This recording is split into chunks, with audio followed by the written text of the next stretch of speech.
ជំរាបសួរអ្នកទាំងអស់គ្នាសូមទោសខ្ញុំខានអានប្រមាណអាទិត្យហើយព្រោះអីនៅរដ្ឋខាងខ្ញុំទើបចាប់ដើមលាស់ស្លឹកឈើហើយនឹងដាំដំណាំអីកើតម្ល៉េះហើយខ្ញុំរវល់កាត់ស្មៅរៀបចំដាំដំណាំនៅក្រៅនៅផ្ទះផងហើយនៅកន្លែងនៅរដ្ឋដែលនៅវម៉ាតមានផ្ទះកំសាន្តនៅនឹងដែរខ្ញុំដាំដំណាំដាំផ្កាដាំអីនៅនឹងមើលមុខឡើងខ្មៅអស់ហើយលេងដល់ហើយថ្ងៃនេះខ្ញុំមកផ្ទះព្រោះអីនៅផ្ទះមានអ៊ីនធឺណិតនៅរដ្ឋវម៉ាតនោះអត់នៅលើភ្នំអត់មានសេវាប្រមាណឡើយហើយខ្ញុំអាចធ្វើបានឥឡូវខ្ញុំឆ្លៀតពេលនឹងអានព្រះគម្ពីរបន្តពេលខ្ញុំចាប់សភៅលោកយ៉ូហានហើយខ្ញុំចង់អានសភៅកិច្ចការដើម្បីឲ្យអ្នកទាំងអស់គ្នាយល់ពីពេលព្រះយេស៊ូវគាត់បានយាងទៅឋានសួគ៌វិញសិស្សគាត់ទាំងប្រមាណចាប់ផ្ដើមទៅផ្សាយដំណឹងល្អក្រៅពីប្រទេសអ៊ីស្រាអែលគឺជាខាងប៉ែកអាស៊ីប្រទេសខាងក្រៅគ្រប់ទិសគ្រប់ច្រកល្ហកផែនដីដើម្បីផ្សាយដំណឹងថាព្រះយេស៊ូវគាត់យាងមក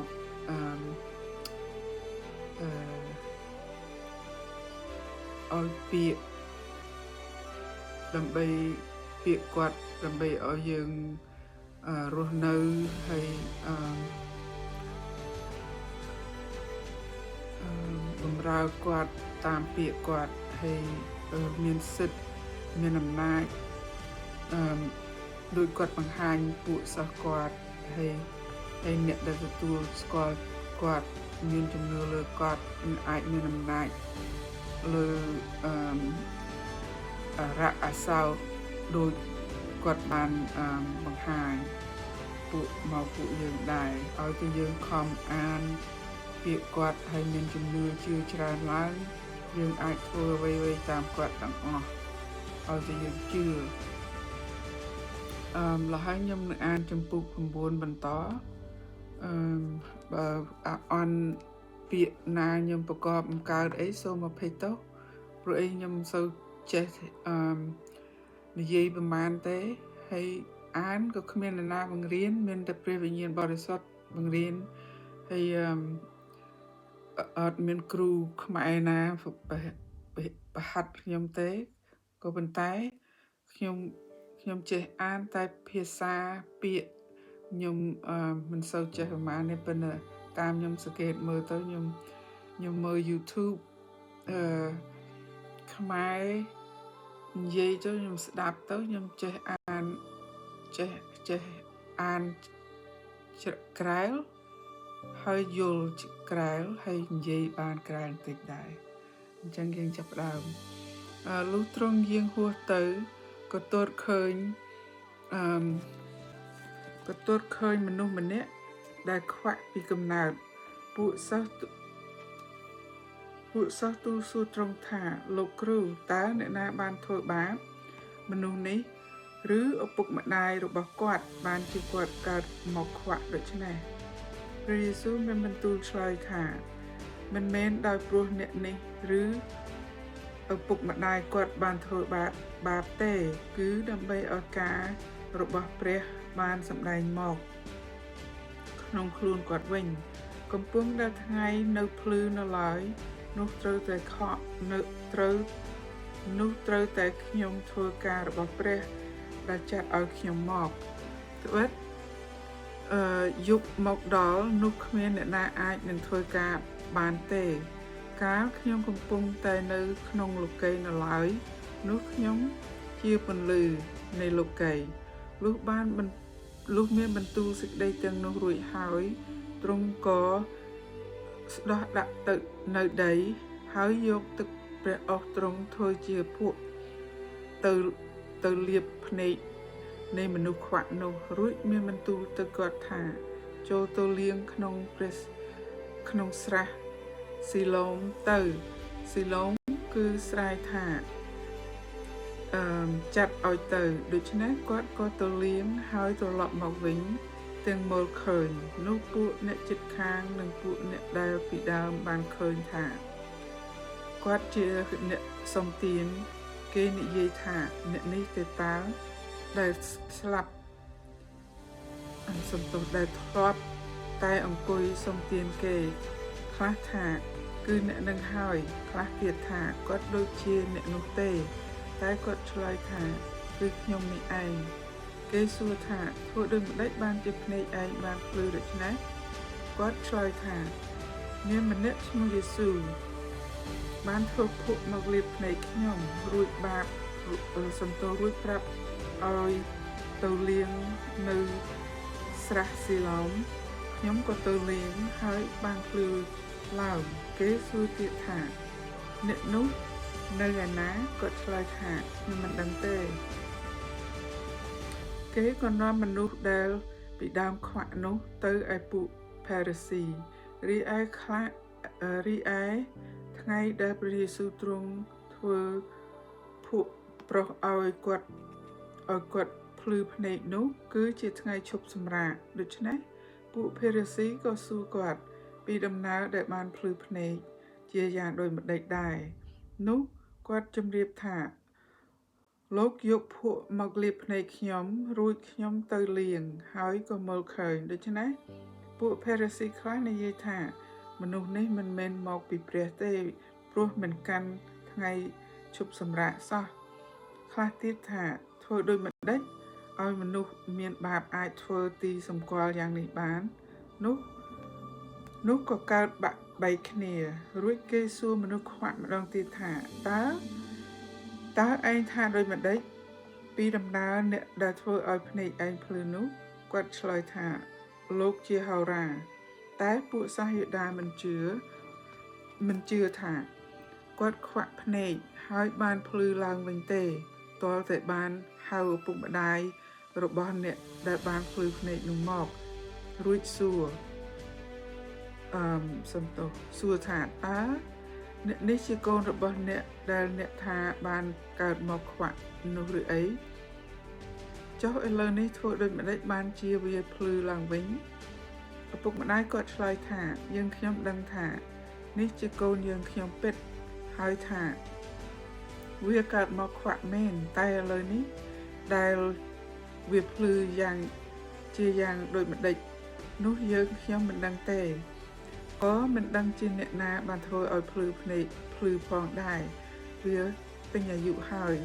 សូមសួរវាចោះវានឹងជម្រាបដំណើរខ្លួនវាឪពុកម្ដាយគាត់និយាយដូច្នេះ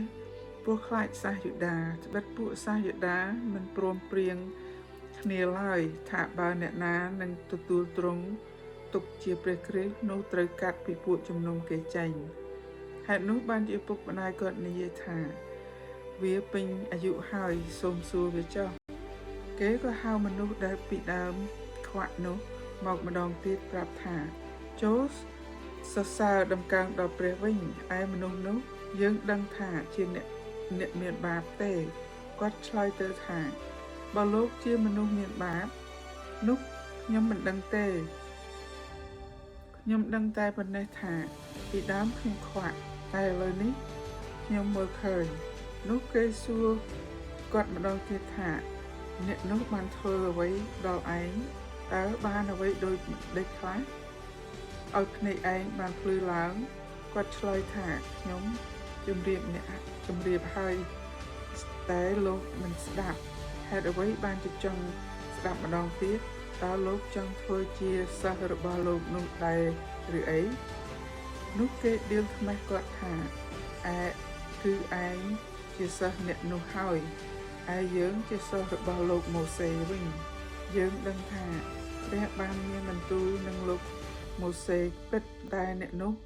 យើងមិនដឹងជាមកពីណាទេមនុស្សនោះឆ្លើយថានេះចម្លែកណាស់មែនលោករាល់គ្នាមិនដឹងជាលោកនោះមកពីណាដែលលោកបានធ្វើឲ្យភ្នែកខ្ញុំភ្លឺផងយើងខ្ញុំដឹងថាព្រះមិនស្ដាប់តាមមនុស្សមានបាបទេប៉ុន្តែបើអ្នកណាកោតខ្លាចដល់ព្រះហើយប្រព្រឹត្តតាមព្រះハរតីទ្រង់ទៅទ្រង់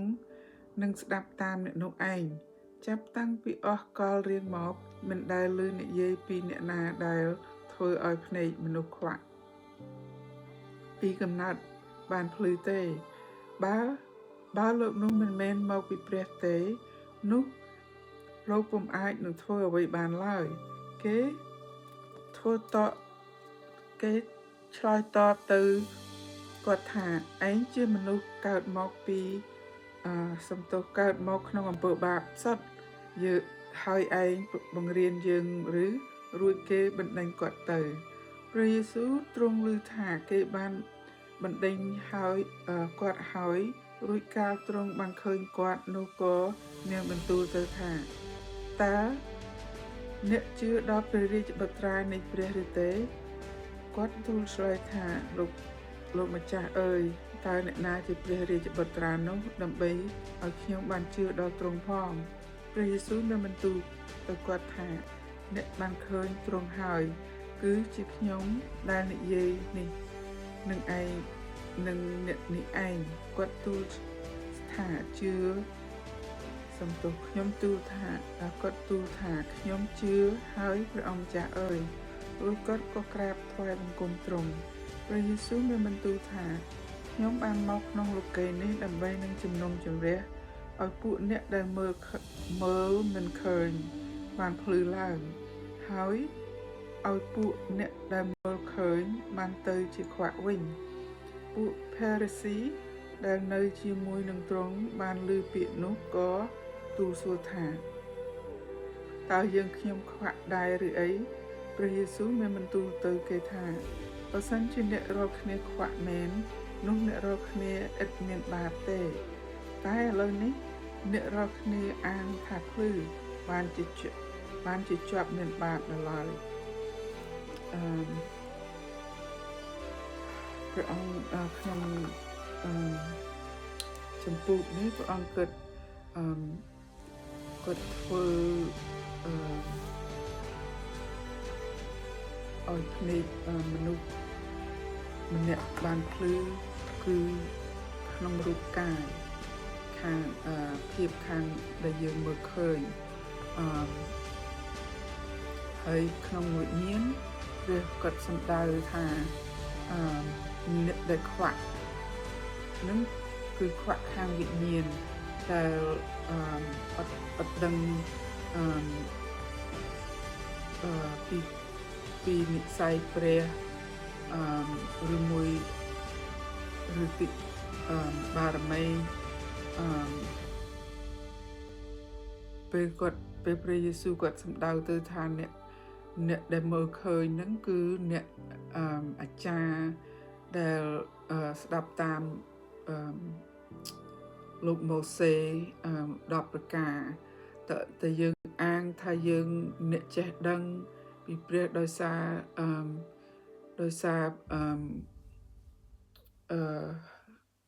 10ប្រការនឹងយើងខ្វាក់ខាងវិញ្ញាណព្រោះអីព្រះយេស៊ូវក៏យាងមកគឺដើម្បីបំពេញកិច្ចរបស់10ប្រការហ្នឹងដើម្បីឲ្យរស់ព្រោះអី10ប្រការជាធ្វើឲ្យយើងធ្វើល្អដោយកម្លាំងខ្លួនយើងតែព្រះគុណព្រះយេស៊ូវធ្វើឲ្យគាត់ជួយឲ្យយើងអាចមានកម្លាំងអាចទ្រាំអាចទូលទ្រាំខាង10ប្រការនឹងតាមព្រះគុណព្រះយើងមិនអាចអាងកម្លាំងយើងពឹងកម្លាំងយើងដើម្បី រក្សា10ប្រការនឹងតាមកម្លាំងយើងបានទេមានតែព្រះគុណព្រះពេលព្រះមើលមកយើងយើងបានទទួលស្គាល់ព្រះយេស៊ូវជាកូនគាត់ដែលមកស្លាប់ជំនួសបាបយើងនិងព្រះគុណព្រះនឹងនៅលើយើងតែអ្នកណាអះអាងថាខ្លួនគេអាចទ្រាំទ្របទ10ប្រការនឹងបាននឹងយើងទៅជាខ្វាក់វិញទេព្រោះយើងអានកម្លាំងខ្លួនយើងដូចឡើងកម្មចដាល10ប្រការនឹងទៅឋានសួគ៌ខំប្រឹងខ្លួនយើងតែយើងមិនអាចទៅតាមនឹងបានទេមានតែអានពឹងលើកម្លាំងព្រះយេស៊ូវគាត់មកដើម្បីស្លាប់ជំនួសយើងម្ល៉េះហើយតែយើងទទួលស្គាល់ព្រះយេស៊ូវទៅរូបកិច្ចការដែលយើងកម្លាំងយើងចង់ធ្វើនឹងគឺអត់ម៉ែនឹងថាម៉េចទេដូចអត់ប្រយោជន៍អត់មានប្រយោជន៍ទេយើងអានខ្លួនយើងកម្លាំងខ្លួនយើងដើម្បីទៅឋានសួគ៌แล้วហើយព្រះវរបិតាមើលមកយើងថាយើងព្រមទទួលកូនគាត់ដើម្បីដោះសាចអំពើបាបយើងមានទៅនរកក៏ប៉ុន្តែឧបមាថាបើសិនគ្រួសារខ្ញុំទាំងបងប្អូនខ្ញុំដែលមានទទួលដែលព្រមជឿព្រះយេស៊ូវអាចយើងអាចរស់នៅធ្វើជាគំរូដើម្បីឲ្យគេមើលឃើញថាព្រះនៅជាមួយយើងមែនហើយទៅគេនឹងជឿជួនកាលមនុស្សខ្លះរឹងមិនព្រមជឿទេដែលសុខចិត្តធ្វើតាមទំនៀមទម្លាប់សាសនាដល់ចុងបំផុតពេលចិត្តដាច់ដង្ហើមអីទៅមានតែដូចយើងតណ្ហាន់ពេកយើងស្រែកហៅព្រះឲ្យជួយទៅពលឹងយើងដឹងថាត្រូវទៅណាចង់ទៅណានឹងទាញវិញ្ញាណព្រះនឹងទាញយើងដើម្បីឲ្យស្រែកហៅព្រះអង្គថាព្រះអង្គឲ្យជួយខ្ញុំផងអញ្ចឹងទៅព្រះគាត់ជួយយើងហើយខ្ញុំចង់ឲ្យអ្នកគិតប៉ុណ្ណឹងថាសាសនាមិនអាចយួរយើងទៅឋានសួគ៌បានទេមានតែព្រះដែលបង្កើតផែនមេឃផែនដីគ្រប់សារពើទាំងអស់ដែលមានលក្ខណៈអាចជួយយើងបានគ្មានដែកគ្មានឈើគ្មានមាសគ្មានប្រាក់គំរូជាព្រះណាអាចទទួលអាចជួយសង្គ្រោះយើងបានទេមានតែព្រះរស់នឹងគឺជាព្រះវរបិតាហើយនឹងព្រះរាជបុត្រាហើយនឹងព្រះវិញ្ញាណបរិសុទ្ធប៉ុណ្ណឹងឯងអញ្ចឹងខ្ញុំសូមឲ្យអ្នកទាំងអស់គ្នាបានសេចក្តីសុខសូមព្រះអង្គជួយថែរក្សាឲ្យវិញ្ញាណព្រះអង្គជួយរំលឹកថាត្រូវទៅតាមផ្លូវណាផុតពីជីវិតប្រភពនេះទៅខ្ញុំសូមអរគុណអ្នកដែលតែងតាដែលជួយទ្រាំទ្រទោះជាម្នាក់ពីរនាក់អីក៏ខ្ញុំមិនខ្វល់ដែរព្រោះអីខ្ញុំព្រះឲ្យខ្ញុំចេះអានមកពីគាត់មានខ្មែរយើងគេហៅអីមានកិច្ចឲ្យខ្ញុំធ្វើម្យ៉ាងឥឡូវខ្ញុំមិនដឹងកិច្ចធំប៉ុណ្ណាទេមានតែខ្ញុំចំណាយពេលតិចតួចដើម្បីអានព្រះគម្ពីរឲ្យអ្នកទាំងអស់គ្នាស្ដាប់សូមព្រះអង្គប្រទានពរជំរាបលា